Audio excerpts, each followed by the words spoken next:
আগের দিনে যে ভিডিওটা তাহলে হয়নি ওটা একটু বলে দিই। ওখানটাই যেটা আমরা বলছিলাম যে একটা ভেক্টরকে আমরা যেভাবে প্রকাশ করব সেই পদ্ধতিটা। যদি আমার একটা ভেক্টর এ হয়, এ একটা ভেক্টর, এ ভেক্টরটার কে প্রকাশ করার জন্য আমরা কী করেছিলাম, এ একটা ভেক্টর মানে তার মান থাকবে, অভিমুখ থাকবে। আমি এরকম লিখেছিলাম যে 5 মিটার পূর্ব দিকে, পূর্ব দিকে। তো এটাকে আমরা কীভাবে লিখেছিলাম যে 5 × 1 মিটার পূর্ব দিকে। তাহলে এখানে দুটো জিনিস, একটা মান আর একটা অভিমুখ। একটা মান, ভ্যালুটা মান, আর একটা অভিমুখ। এই দুটো জিনিস তো লাগে একটা ভেক্টর প্রকাশ করেছিল, মান আর অভিমুখ। মান হচ্ছে 5 আর অভিমুখটা হচ্ছে 1 মিটার পূর্ব দিকে। এই অভিমুখটার 1 মিটার পূর্ব দিকে এর মধ্যে কিন্তু যে জিনিসটা বলতে যাওয়া হয়েছে সেটা কিন্তু খুব গুরুত্বপূর্ণ, যে এই 1 মিটার পূর্ব দিকে তার মানে একটা দিককে বোঝাচ্ছে, পূর্ব দিক। কিন্তু এই পূর্ব দিক, এই যে ইউনিট ভেক্টর, এটাকে অভিমুখটাকে বলা হয় unit vector. Unit vector, unit vector কেন না, এই অভিমুখটা আসলে একটা ভেক্টর, ঠিক আছে? এই যে ভেক্টর আছে সেটা এ ভেক্টর, সেটা সমান 5টা হচ্ছে মান, আর অভিমুখটা একটা আসলে ভেক্টর। যে ভেক্টরটার মান কত না 1, আর অভিমুখ মানে এই ভেক্টরটা মেনলি আমার দেয়া হয়েছে ইউনিট ভেক্টর, মানে তার মান সব সময়ের জন্যই 1 হবে, 1। তার মানে এই ভেক্টরটা মেনলি কী কাজের জন্য ব্যবহার করা হচ্ছে, একটা অভিমুখকে প্রকাশ করার জন্য। এটা পূর্ব দিক না পশ্চিম দিক না উত্তর দিক না দক্ষিণ দিক, সেটা এর মান সবসময় 1। তাহলে ইউনিট ভেক্টর, অভিমুখটাকে বলে ইউনিট ভেক্টর। তাহলে ইউনিট ভেক্টর সংজ্ঞা কী হবে, যে ভেক্টরের মান সবসময় 1, শুধুমাত্র ভেক্টরটা অভিমুখকে প্রকাশ করে সেই ভেক্টরটাকে বলা হবে ইউনিট ভেক্টর। যার মানটা 1, ইউনিট ভেক্টর মানে বারবার বলছি মানটা 1, শুধুমাত্র অভিমুখকে প্রকাশ করবে, ঠিক আছে? যে ভেক্টরের মান 1 শুধুমাত্র অভিমুখকে প্রকাশ করে সেই ভেক্টরটাই হচ্ছে ইউনিট ভেক্টর, ঠিক আছে? তাহলে এখানে 1 মিটার পূর্ব দিকেটা হচ্ছে ইউনিট ভেক্টর। তাহলে আমরা এখানে একটা ভেক্টর সমান কি লিখতে পারি, ভেক্টর সমান আমি লিখতে পারি মান ইনটু ইউনিট ভেক্টর। তাহলে একটা ভেক্টর সমান তার মান ইনটু ইউনিট ভেক্টর লিখতে পারি। তাহলে ইউনিট ভেক্টর সমান কত, ইউনিট ভেক্টর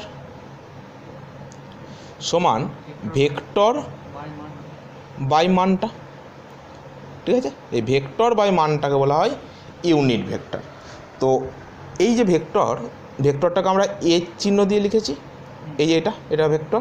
আর মানটাকে কীভাবে লিখবো, এ লিখে তার দুপাশে দুটো বার, মানে এইটা হচ্ছে মানকে বোঝানোর জন্য ব্যবহার করা হবে। যখন ভেক্টরটা দুদিকে বার চিহ্ন দিয়ে দেবো, এই দুটো লাইন মানে একটা বার চিহ্ন, এটা আমার মড, ঠিক আছে? তো এই মডটা দিয়ে দেওয়া মানে ভেক্টরের দুপাশে মড দিয়ে দেওয়া মানে ভেক্টরটাকে মডে ঘিরে দেওয়া মানে এই ভেক্টরটা মানকে শুধু বোঝাবে, ঠিক আছে? সমান হয়ে যাবে ইউনিট ভেক্টর। এই ইউনিট ভেক্টরটাকে কীভাবে লেখা হয়, ইউনিট ভেক্টরটাকে লেখা হয় এ লিখে মাথায় এরকম ক্যাপ চিহ্ন, এটাকে বলে ক্যাপ চিহ্ন। তাহলে এ ক্যাপ সমান হচ্ছে A vector by mod of A vector.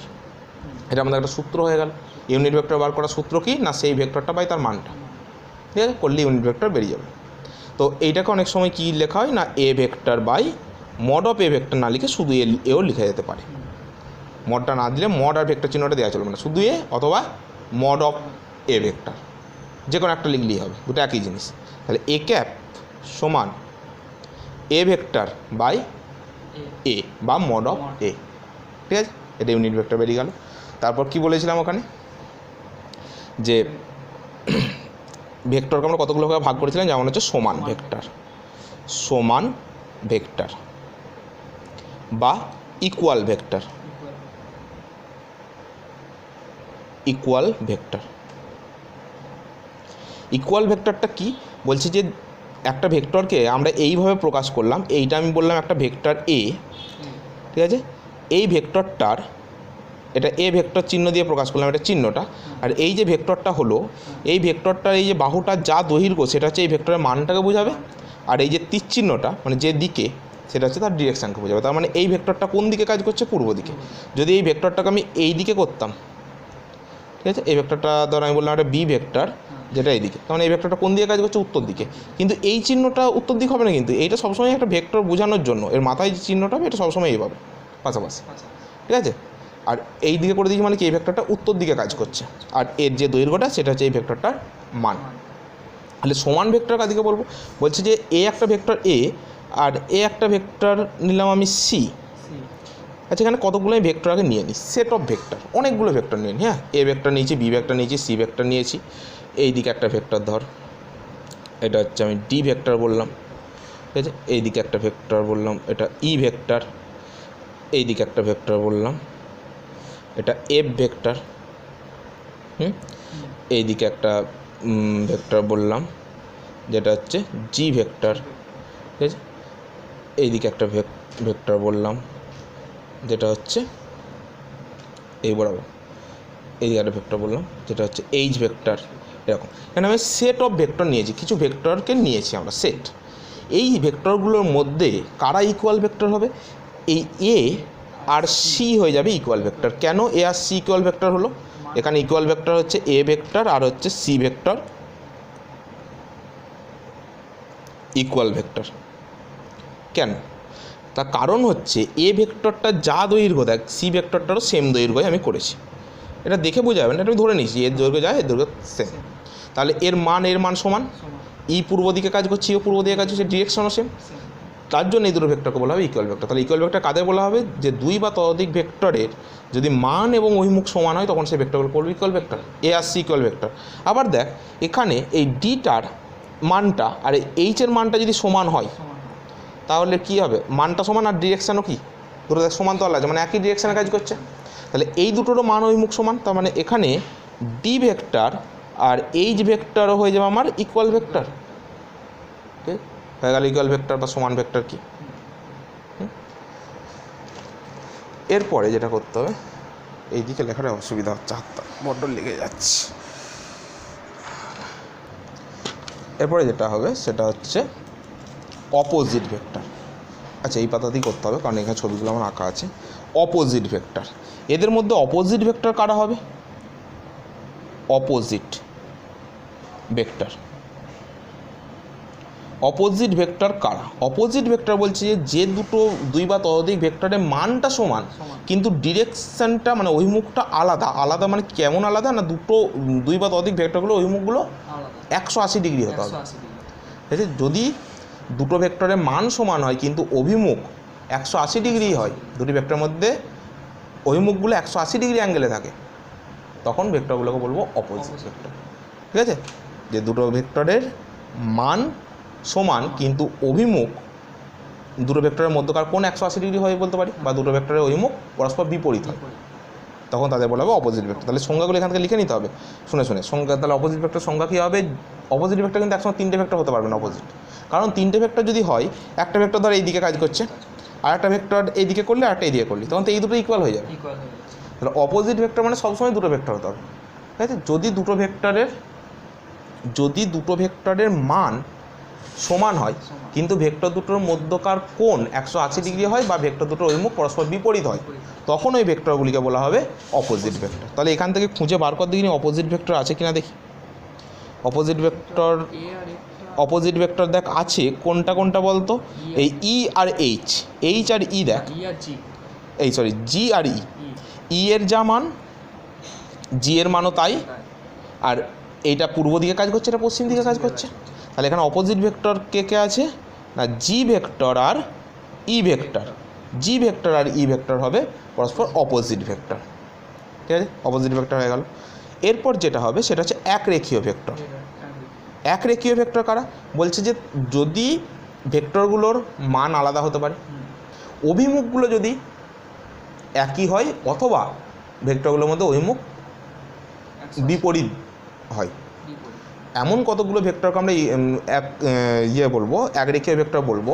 এমন কতগুলো ভেক্টরকে একরেখীয় ভেক্টর বলবো যাদের মান সমান নাও হতে পারে কিন্তু অভিমুখটাকে সমান হতে হবে, অথবা ভেক্টরগুলোর মধ্যে অভিমুখটা পুরোপুরি বিপরীত হতে হবে, মানে 180 ডিগ্রি অ্যাঙ্গেল থাকতে হবে, তখন সেই ভেক্টরগুলোকে বলবো আমরা একরেখীয় ভেক্টর।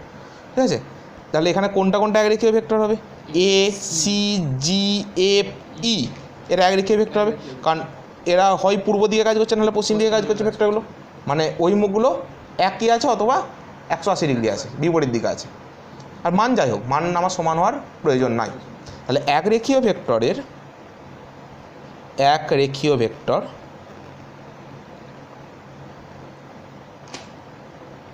বা ইংরেজিতে বলা হয় কোলিনিয়ার ভেক্টর, ঠিক আছে। এক রেখীয় ভেক্টর বা কোলিনিয়ার ভেক্টর, এক রেখীয় ভেক্টর বা কোলিনিয়ার ভেক্টর, কোলিনিয়ার ভেক্টর। এক রেখীয় ভেক্টর বা কোলিনিয়ার ভেক্টর তাহলে কাকে বলা হলো না, যে ভেক্টরগুলোর মান সমান হতেও পারে আবার নাও হতে পারে, কিন্তু অভিমুখগুলো একই হতে হবে, বা ভেক্টরগুলোর মধ্যে অভিমুখ পুরোপুরি বিপরীত হতে হবে, মানে তাদের ভেক্টরগুলোর মধ্যে 180 ডিগ্রি অ্যাঙ্গেল থাকলে সেই ভেক্টরগুলোকে বলবো আমরা এক রেখীয় ভেক্টর।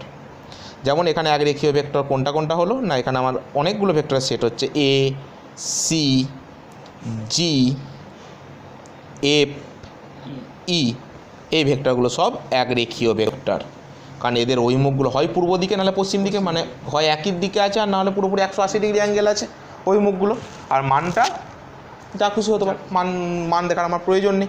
এই ভেক্টরগুলোকে বলা হবে এক রেখীয় ভেক্টর বা কোলিনিয়ার ভেক্টর। আর কি হবে এক তলীয় ভেক্টর। এক তলীয় ভেক্টর কি না, বলছি যে যদি ভেক্টরগুলো একই তলে অবস্থান করে তাদেরকে বলা হবে এক তলীয় ভেক্টর বা কোপ্লেনার ভেক্টর। ইংরেজি টার্মগুলো মনে রাখতে হবে, কারণ নিটের ইংরাজিগুলো খুব গুরুত্বপূর্ণ। হ্যাঁ, এক, এরপরে যেটা করছি এক তলীয় ভেক্টর। এক তলীয় ভেক্টর, এক তলীয় ভেক্টর কি না, একতলীয় ভেক্টর বলছে সেই সমস্ত ভেক্টরগুলো যাদের মান যা খুশি হোক গে, অভিমুখ যা খুশি হোক গে, শুধু তারা একটা তলে অবস্থান করে তাদেরকে বলা হবে একতলীয় ভেক্টর বা কোপ্লেনার ভেক্টর। ইংরেজি নামটা হচ্ছে কোপ্লেনার, প্লেন একটা তল, সেখান থেকে প্লেনার কথা আসছে, কোপ্লেনার ভেক্টর। না যদি ভেক্টরগুলো একই তলে অবস্থান করে তাহলে সেই ভেক্টরগুলোকে বলা হবে একতলীয় ভেক্টর বা কোপ্লেনার ভেক্টর। এখানে যতগুলো ভেক্টর আমার আছে সবাই একতলীয় ভেক্টর, কারণ সবাই কি খাতার তলটাতেই আছে। কিন্তু যদি এমন হয় যে পেন কয়েকটা,